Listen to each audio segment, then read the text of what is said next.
എന്തൊക്കെയാ ഇത്? എത്ര നാളായി ഇതൊക്കെ തുടങ്ങിയിട്ട്? എല്ലാം അറിഞ്ഞിട്ടല്ലേ ഇതൊക്കെ ചെയ്തു കൂട്ടിയത്. പിന്നെന്തിനാ ചോദിക്കുന്നത്? നീ ഏതോ ഒരുത്തിയെ റൂമിൽ കയറ്റി താമസിപ്പിച്ചിട്ട് ഞാനത് ചോദിക്കണ്ടേ? മനുഷ്യനായ കുറച്ചൊക്കെ നാണം വേണോടാ. ഹോസ്റ്റലിൽ ഒരു പ്രശ്നം ഉണ്ടായതുകൊണ്ട് പാറുവിനെ കുറച്ചു ദിവസം ഇവിടെ താമസിപ്പിക്കാൻ കൈലാഷ് സാർ പറഞ്ഞു. അത്രേ ഉള്ളൂ. അത്രേ ഉള്ളൂ. അല്ലാതെ അമ്മ ചിന്തിച്ചു കൂട്ടിയതുപോലെയൊന്നും ഇല്ല. ഒന്നുമില്ലെങ്കിൽ നിനക്ക് ഇവളുടെ കാര്യം എന്നോട് പറയാറുന്നില്ലേ? നീ പറയുന്നത് ഒന്നും ഇനി ഞാൻ വിശ്വസിക്കില്ല. എന്റെ മുമ്പിൽ നീ ഇത്രയും കാലം നാടകം കളിക്കായിരുന്നല്ലേ? നീ മിണ്ടരുത്. കല്യാണപ്രായമായ ഒരു അനിയത്തി വീട്ടിലുണ്ടെന്ന് പോലും നോക്കാതെ ഇത്രയും തരം താന്ന ഒരു കാര്യം നിനക്ക് എങ്ങനെ ചെയ്യാൻ തോന്നി? ഇവളെ നീ ബെഡ്റൂമിൽ കിടത്തിരിക്കുകയാണെന്ന് റോഡിലൂടെ പോകുന്നവര് പറഞ്ഞു വേണം ഞാൻ അറിയാനല്ലേ? നീ എന്റെ വയറ്റിൽ തന്നെ വന്ന് ജനിച്ചു പോയല്ലോ. ഇതിനെല്ലാം കാരണക്കാരി ഇവളാ. നീ ഇവന്റെ ജീവിതത്തിൽ വന്നതിന് ശേഷമാ ഈ വീടിന്റെ സമാധാനം പോയത്. എന്റെ വാക്കിനപ്പുറം നിൽക്കാത്ത ഇവൻ ഇന്ന് നിനക്ക് വേണ്ടി എന്നോട് തർക്കിക്കുക. ഇതിനൊന്നും കാരണക്കാരി ഇവളല്ല. നടന്നത് എന്താണെന്ന് ഞാൻ പറഞ്ഞല്ലോ. നിന്റെ ന്യായീകരണം ഒന്നും എനിക്ക് കേക്കണ്ട. പ്രായപൂർത്തിയായ ഒരു പെൺകുട്ടിയായിട്ടും ഒരു പയ്യന്റെ കൂടെ ഒരേ മുറിയിൽ താമസിക്കാൻ നിനക്ക് നാണമില്ലേ? ഇതാണോ നിന്റെ അച്ഛനും അമ്മയും നിന്നെ പഠിപ്പിച്ച സംസ്കാരം? നിന്നെ പോലെ ഒരു വൃത്തികെട്ടവള് ഇനി ഒരു നിമിഷം പോലും എന്റെ വീട്ടിൽ നിൽക്കരുത്. ഇറങ്ങി പോടി, ഇറങ്ങി പോവാൻ പറഞ്ഞത്.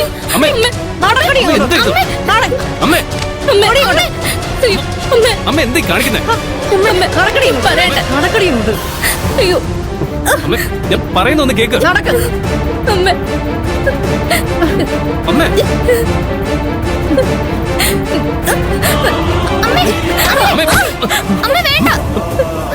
തൊട്ടു വരുന്നവളെ മാറിക്കട. നിന്നെ ഞാൻ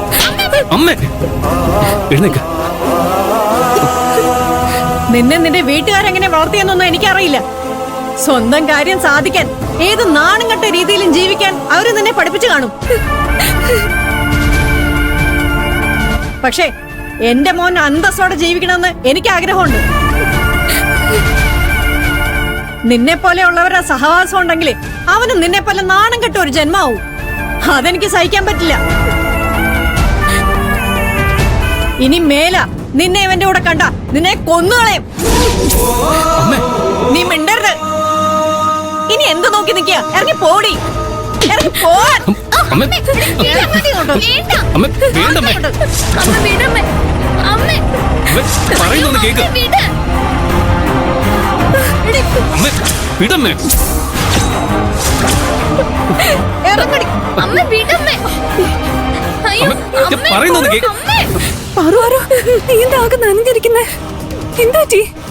വരണം വരണം.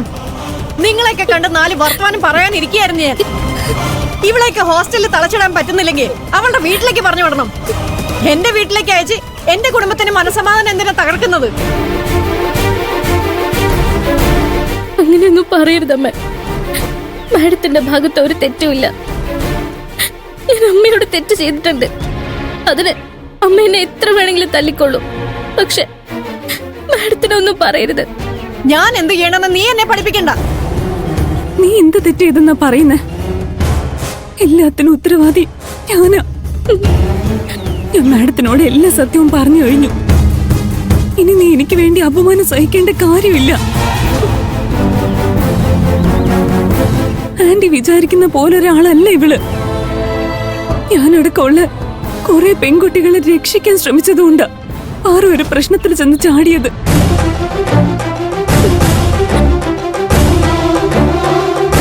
അതിന്റെ പേരില ഇവൾക്ക് ഹോസ്റ്റലിൽ നിന്ന് പുറത്തിറങ്ങേണ്ടി വന്നത്. പെട്ടെന്ന് ഇവളെ എവിടെ താമസിപ്പിക്കണമെന്ന് അറിയാതെ കൈലാഷ് സാറാ പാറുവിനെ ഇങ്ങോട്ട് കൊണ്ടുവന്നത്.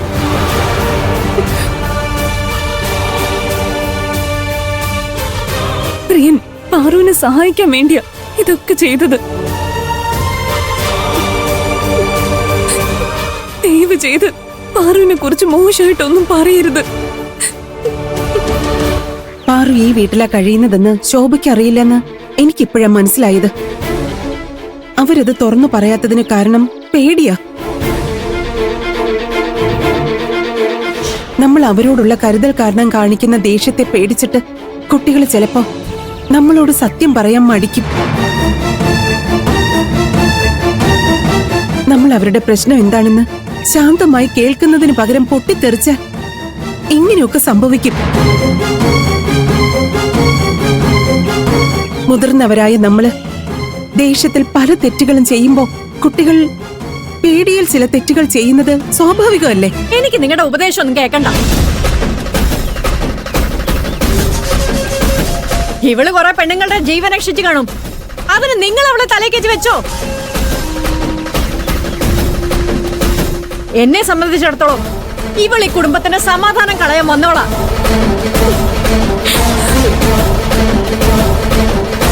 എന്റെ മോനെ എന്റെ അടുത്തുനിന്ന് പിരിക്കാൻ വന്നോളാ. ഞാൻ ദേഷ്യത്തിൽ ഇതിലും മോശമായി എന്തെങ്കിലും പറയുന്നതിന് മുമ്പ് ഇവളെ വിളിച്ചോണ്ട് പൊക്കോ.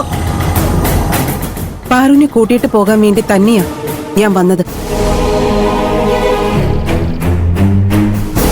നിങ്ങൾ എപ്പോഴും ദേഷ്യത്തോടെ മാത്രമേ പാറുവിനെ കണ്ടിട്ടുള്ളൂ. അതുകൊണ്ട് അവളുടെ നല്ല മനസ്സ് നിങ്ങൾ കാണാതെ പോകുന്നത്. അതുപോലെ തന്നെ പ്രിയൻ പാറുവിന് വേണ്ടി ചെയ്തത് വളരെ വലിയ സഹായ. ഇങ്ങനെ ഒരു മകനെ വളർത്തിയതിന് നിങ്ങൾ അഭിമാനിക്കുക വേണ്ടത്.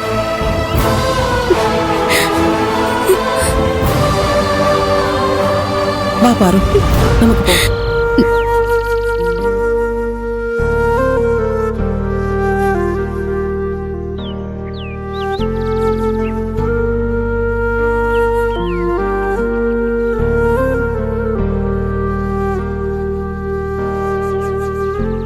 കേറ്.